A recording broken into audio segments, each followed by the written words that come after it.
General Motors and Toyota are now in a race to be first in the dealer showrooms with plug-in hybrids. GM has announced a production date 2 years from now for their Chevy Volt.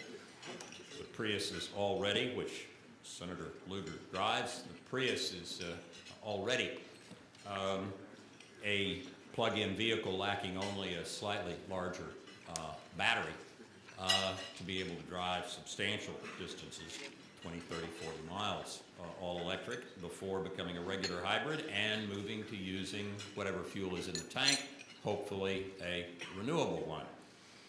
I did the numbers on this not long ago for some remarks at a conference I think that Mitzi was sponsoring in Georgetown, and pointed out that if a Prius got 40 to 50 miles a gallon today, as a plug-in, it was going to be up over 100 miles per gallon of gasoline because the electricity would provide a substantial share of the propulsion.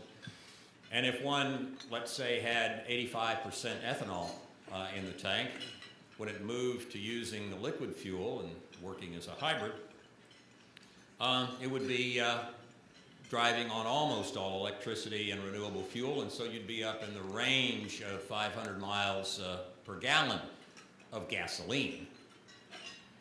A distinguished individual from a country in the Persian Gulf was in the audience, and I'd known him for some time, and he said, "Jim," came up after, he said, 500 miles a gallon.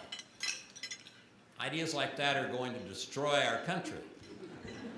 I said, we don't want to destroy you, but we do think you ought to get work. And that sort of is the point. We need to do to oil what, as Annie Corn puts it, was done to salt at the end of the 19th century by the invention of large-scale electricity and refrigeration. Salt, until the end of the 19th century, was a strategic commodity. It mattered whether your country had salt mines. People fought wars over salt. It was the only way to preserve meat. And then electricity and refrigeration happened.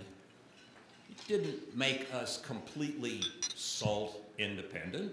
We probably still import some, but who cares? We don't depend on it anymore. It doesn't infringe on ours or anybody else's independence. It's just a commodity that has some utility. We need to do the same thing to oil. Destroy it. Not in and of itself, but as a strategic commodity.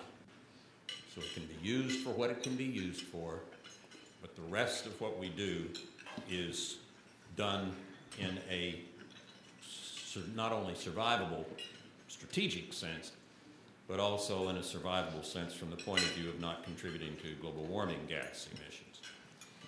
It is my very great honor to introduce and to present the first Energy Security Leadership Award to Senator Richard Lugar.